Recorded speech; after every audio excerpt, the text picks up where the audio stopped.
ધોરણ 10 chapter number 11 માનવ આંખ અને રંગબેરંગી દુનિયા.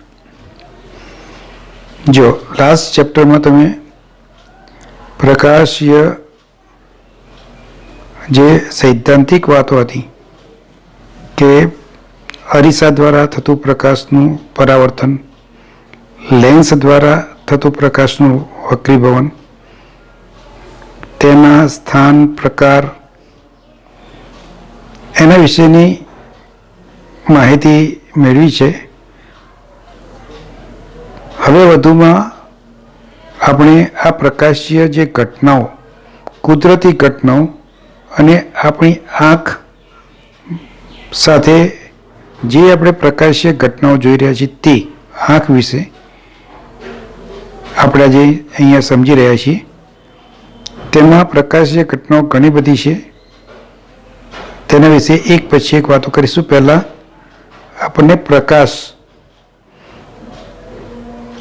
આપણી આંખની અંદર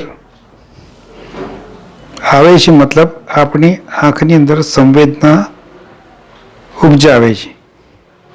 આવા જે વિકિરણો છે એને આપણે પ્રકાશ કહીએ છીએ. આંખમાં સંવેદના નિર્માણ કરતા, સંવેદના ઉદ્ભવ કરતા અથવા તો સંવેદના ઉપજાવતા આવા જે કંઈ કિરણો છે તે કિરણો એટલે પ્રકાશ છે. તો પ્રકાશ કિરણની અંદર આપણી આંખની અંદર કઈ રીતે સંવેદના આવે છે અને આપણે એક્ઝેક્ટલી વસ્તુને કઈ રીતે જોઈએ છીએ, પારખીએ છીએ તે જોઈએ. તો તેની અંદર સૌથી પહેલી વાત આંખની રચના સમજવી પડશે. આંખની રચના જો અહીં આપી છે ચિત્ર બાબત ધ્યાનથી જુઓ કે આંખનો જે સૌથી બહારનો ભાગ છે જેને આપણે કહીએ છીએ કોર્નિયા, પારદર્શક પટલ. જો ચિત્રની અંદર અહીંયા બતાવેલું છે પારદર્શક પટલ, જેને આપણે કોર્નિયા કહીએ છીએ, જે સૌથી બહારનો ભાગ છે. સૌથી બહારનો ભાગ છે જેનું બીજું નામ છે કોર્નિયા. જેમાં બહારથી આવતો જે પ્રકાશ છે તે વક્રીભવન પામીને આંખમાં પ્રવેશે છે. આ આંખના કોર્નિયાના પાછળના ભાગમાં જોઈએ તો તમે જોઈ શકો છો કે એક ઘેરા રંગની વર્તુળાકાર ડાર્ક રચના હોય છે મોટે ભાગે, જેની બરાબર મધ્યમાં એક છિદ્ર હોય છે. આ જે ડાર્ક ભાગ છે નાનો વર્તુળાકાર, જેને આઇરિસ કહેવામાં આવે છે. જે આઇરિસનું ગુજરાતી છે કનિનિકા. આઇરિસ એટલે શું? કનિનિકા. જે પારદર્શક પટલની બરાબર પાછળના ભાગે આવેલી છે. જો અહીંયા ચિત્રમાં આ જે ભાગ દર્શાવે છે તે કનિનિકા, જેનું નામ છે આઇરિસ. આઇરિસ એવી સૂક્ષ્મ સ્નાયુની બનેલી છે કે જે કીકીના ભાગને કે ના મધ્યમાં આવેલા છિદ્ર, જેને આપણે કીકી કહીએ છીએ, કીકી એ શું છે? પ્રકાશને સીધો જ અંદર દાખલ કરવાની આંખની રચના છે. આ છિદ્રને સાંકડું અથવા તો પહોળું, ખુલ્લું કરવા માટે કનિનિકા એટલે આઇરિસ મહત્વનો ભાગ ભજવે છે. ત્યાર પછી તમે જોઈ શકો છો કે આ બંનેના ભાગની વચ્ચે પારદર્શક પટલ અને કનિનિકાના ભાગની અંદર વચ્ચે તરલ રસ હોય છે. તરત એની બાજુમાં જુઓ નેત્રમણી, જેને આપણે લેન્સ કહીએ છીએ. નેત્રમણી આવેલો છે. આ નેત્રમણી તમે જુઓ અહીંયા, આ નેત્રમણી છે. નેત્રમણીનો મતલબ થાય છે, મણીનો મતલબ થાય છે લેન્સ. નેત્ર એટલે આંખ. આંખનો જે લેન્સ છે તે આ રીતે અહીંયા ગોઠવાયેલો છે. આ લેન્સની બાજુમાં સિલિયરી સ્નાયુઓ આવેલા છે. આ સિલિયરી સ્નાયુઓ શું કરે છે? તો સિલિયરી સ્નાયુઓ આ નેત્રમણીને જાડો પાતળો કરે છે. નેત્રમણીને શું કરે છે? જાડો પાતળો કરે છે. કાં તો જો સિલિયરી સ્નાયુઓ ખેંચાય તો નેત્રમણી પાતળો થાય. જો સિલિયરી સ્નાયુનું સંકોચન થાય તો નેત્રમણી જાડો બને છે. એક્ઝેક્ટ સિલિયરી સ્નાયુ અને એની વચ્ચેનો જે ભાગ છે આ બધો જે પારદર્શક પ્રવાહી સ્વરૂપે કાચ રસ હોય છે બ્લુ કલરનો, નેત્રમણીના પાછળના ભાગમાં જે પડદો છે જેને રેટિના કહેવામાં આવે છે, જેને નેત્ર પટલ કહેવામાં આવે છે. રેટિના નેત્ર પટલ કહેવામાં આવે છે. આ નેત્ર પટલ સાથે જે સંવેદનાઓ વિદ્યુત રીતે મગજ તરફ વહન કરે છે જેને દ્રષ્ટિ ચેતા કહેવામાં આવે છે. તો આ રીતે આંખના જે મહત્વના ભાગો છે તેના વિશે તમારે જાણકારી, તેનું કાર્ય, તેનું બરાબર સ્થાન જાણી લેવાનું છે. આ જે છે એ બધા સ્નાયુઓ જે આંખને જોડે છે, આ સ્નાયુઓ આંખને શરીર સાથે જોડે છે.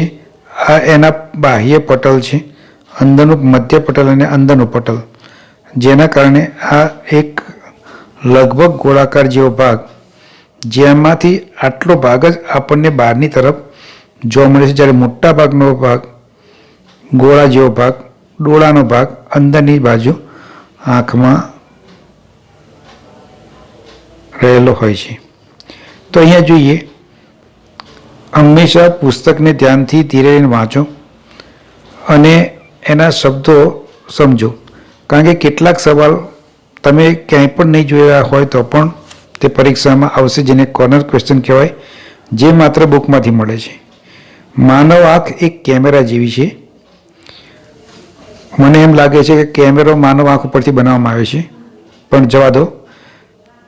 તેનું લેન્સ તંત્ર રેટિના નેત્રપટલ તરીકે ઓળખાતા પ્રકાશ સંવેદી પડદા પર પ્રતિબિંબ રચે છે. એટલે તમને હવે ખ્યાલ આવી ગયો, પ્રશ્ન પૂછાય નેત્રપટલ શું કાર્ય કરે છે, રેટિનાનું કાર્ય શું? તો પ્રકાશ સંવેદી પડદા તરીકે તે પોતાના પર પ્રતિબિંબ રચે છે. તો નવો સવાલ, પ્રતિબિંબ કેવું રચે છે? તો પ્રતિબિંબ વાસ્તવિક ઉલટું રચે છે. વાસ્તવિક અને ઉલટું રચે છે.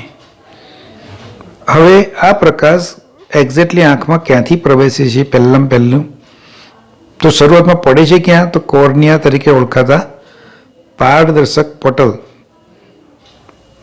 પર તે આવે છે, તેમાં પડે છે અને તે આગળ વધે છે.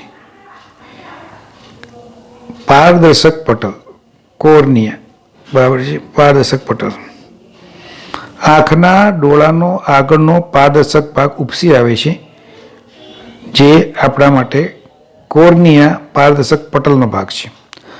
આંખનો ડોળો લગભગ ગોળાકાર છે,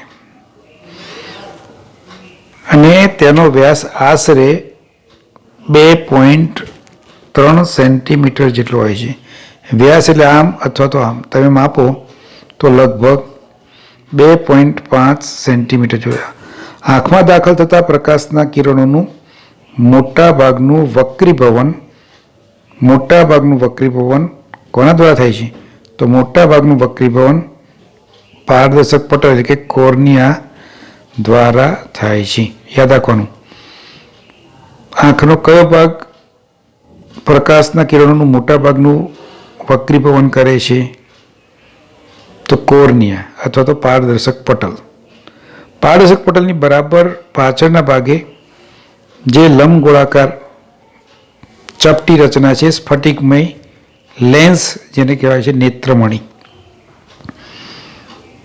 આ નેત્રમણીનું કાર્ય શું? તો નેત્રમણી વિવિધ અંતરે રહેલી વસ્તુઓના પ્રતિબિંબને નેત્ર પટલ પર કેન્દ્રિત કરવા માટે કેન્દ્ર લંબાઈમાં સૂક્ષ્મ ફેરફાર કરે છે. કામ શું છે? તો દૂર રહેલી વસ્તુ, અહીંયા રહેલી વસ્તુ હોય, અહીંયા રહેલી વસ્તુ હોય, તો એમાંથી પ્રકાશ કિરણો ક્યાં જાય છે? તો નેત્ર મણીમાં દાખલ થાય છે. તે દરમિયાન નેત્રમણી જાડો પાતળો થાય છે, એટલે કે તેમાં સૂક્ષ્મ ફેરફાર થાય છે. અને સૂક્ષ્મ ફેરફાર કરીને તે પ્રતિબિંબ ક્યાં પાડે છે? તો પ્રતિબિંબ તે નેત્ર પટલ પર પાડે છે. નેત્ર પટલ પર પાડે છે. અહીંયાથી વસ્તુ અહીંયા આવી તો અહીંયા નેત્ર પટલ પર એક્ઝેક્ટ પડે, તેનું કામ નેત્રમણી કરે છે. એટલે કે તેની કેન્દ્ર લંબાઈમાં વધારો ઘટાડો કરે છે. કેન્દ્ર લંબાઈ એટલે તમને ખબર છે કે પ્રકાશના કિરણો જ્યારે આ રીતે લેન્સમાં સમાંતર, મુખ્ય અક્ષને સમાંતર હોય અને બધા એક બિંદુ આગળ ભેગા થતા હોય અથવા ભેગા થતા હોય તેવો પાસ થાય, તેને શું કહેવામાં આવે છે? તેનું મુખ્ય કેન્દ્ર કહેવામાં આવે છે. અને આ મુખ્ય કેન્દ્રથી લેન્સના ઓપ્ટિકલ સેન્ટર વચ્ચેના અંતરની કેન્દ્ર લંબાઈ કહેવામાં આવે છે. તો આ કેન્દ્ર લંબાઈ બરાબર રહે અને જાડે પાતળે સેટ થઈને તો એક્ઝેક્ટ વસ્તુ આપણને ક્લિયર દેખાશે. તેથી તેની અંદર સૂક્ષ્મ રીતે જાડાઈ પાતળાઈમાં ફેરફાર થઈને કેન્દ્ર લંબાઈમાં વધારો ઘટાડો કરીને પ્રતિબિંબને ક્યાં પાડે છે? નેત્ર પટલ પર પાડે છે, રેટિના પર પાડે છે. જો રેટિના પર પાડે છે. પારદર્શક પટલના પાછળના ભાગે કનિનિકા એટલે કે આઇરિસ નામની એક ગોળાકાર મતલબ વર્તુળાકાર સ્નાયુમય પડદાની રચના હોય છે, જેની એક્ઝેક્ટ વચ્ચે કીકી હોય છે. જે કીકીનું કદ નાનું મોટું કરવામાં ખૂબ જ મદદરૂપ થાય છે. મતલબ કનિનિકાનો સ્નાયુમય જે પડદો છે તે સંકોચન કે વિસ્તરણ પામે એટલે કીકી જે છે છિદ્ર, એ કીકીનો જે ભાગ છે, હોલનો ભાગ, એમાં વધારો કે ઘટાડો કરે છે. કોણ કરે છે? એની બાજુમાં રહેલી આઇરિસ કનિનિકા. સમજો કે આ કીકીનો ભાગ છે તો એની આજુબાજુમાં આઇરિસ આવેલી છે, જે તમે જોતા હો છો. કોઈની આંખો, તમારી આંખો અરીસામાં ધ્યાનથી જુઓ તો આ રીતનું તમને આઇરિસ કનિનિકા જોવા મળશે. આ જે ભાગ છે વ્હાઇટ ભાગ છે તમારો, આ ભાગ વ્હાઇટ છે, બરાબર? આ ભાગ વ્હાઇટ છે. આ જે ભાગ છે એ આઇરિસનો છે, જેના સ્નાયુની મદદથી કીકીના કદ નાનું મોટું અથવા તો જાડું પાતળું થતું જોવા મળે છે. જોઈએ આગળ. કીકી આંખમાં પ્રવેશતા પ્રકાશની માત્રાનું નિયંત્રણ કરે છે. તમે પ્રશ્ન પૂછે કીકીનું કાર્ય શું?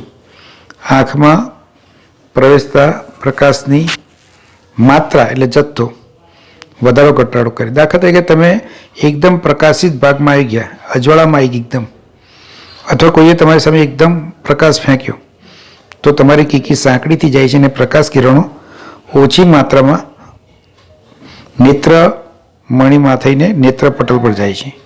પણ જ્યારે તમે અંધારામાં પ્રવેશ કરો છો ત્યારે કીકી પહોળી થાય છે, કીકી ખુલે છે અને વધારે પ્રકાશ નેત્ર મણીમાંથી નેત્ર પટલ પર જાય તેઓ એક કુદરતી ઘટના તરીકે તે આંખની અંદર પ્રકાશ પ્રવેશવાનો પ્રયત્ન થઈ રહ્યો હોય છે.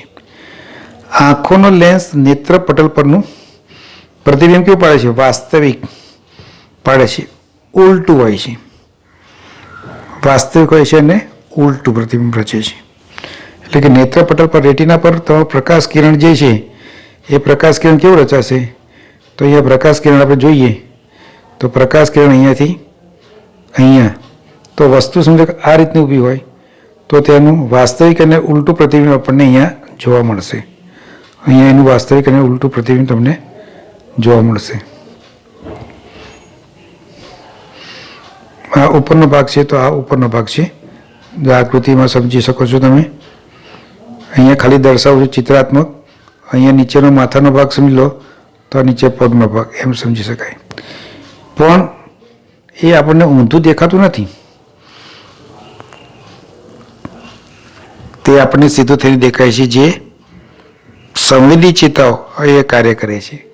નેત્રપટલ એ અત્યંત નાજુક પડદો છે રેટિના, જે વિપુલ માત્રામાં પ્રકાશ સંવેદી કોષો ધરાવે છે, જેની અંદર કદાચ તમે જાણકારી મેળવી હશે, જેમાં રોડ્સ અને કોન્સ એટલે સળી કોષો અને શંકુ કોષો હોય છે, અને તેની મદદથી પ્રકાશની તીવ્રતા અને કલરને આપણે પારખી શકીએ છીએ. રોશની જ્યારે થાય ત્યારે પ્રકાશ સંવેદી કોષો સક્રિય બને છે અને વિદ્યુત સંદેશા ઉત્પન્ન કરે છે, અને આ વિદ્યુત સંદેશા પ્રકાશીય ચેતાઓ દ્વારા, દ્રષ્ટિ ચેતા દ્વારા, પ્રકાશીય ચેતાનું બીજું નામ છે દ્રષ્ટિ ચેતા દ્વારા મગજને પહોંચાડાય છે. મગજ આ સંવેદનાનું અર્થઘટન કરે છે અને છેવટે વસ્તુ આપણને બરાબર જોઈ શકાય છે.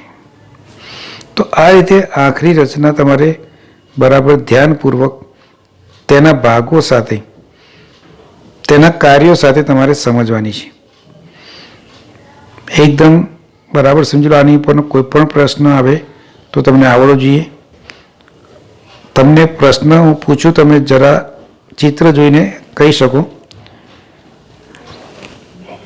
આંખનો કયો ભાગ નેત્રમણીની જાડાઈમાં ફેરફાર કરે છે? આ નેત્રમણી છે એની જાડાઈમાં ફેરફાર કોના દ્વારા થાય છે? એ જાડો થાય, પાતળો થાય તો જવાબ છે સિલિયરી સ્નાયુ. જવાબ છે સિલિયરી સ્નાયુ. ચલો બીજું,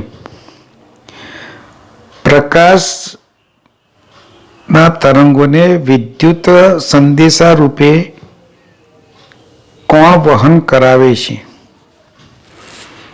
કોણ વહન કરાવે છે? વહન કોના દ્વારા વહન પામે છે? તો જવાબ છે દ્રષ્ટિ ચેતા અથવા તો પ્રકાશીય ચેતા. બીજું નામ છે પ્રકાશીય ચેતા.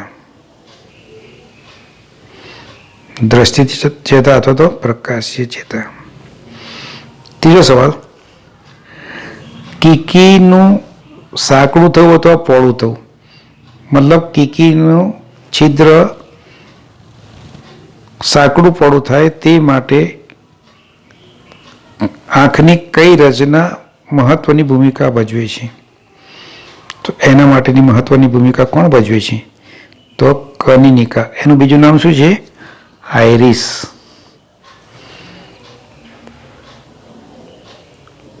બહારથી આવતો પ્રકાશ આંખના કયા ભાગમાંથી મોટા ભાગનો વક્રીભવન પામીને કીકી તરફ જાય છે?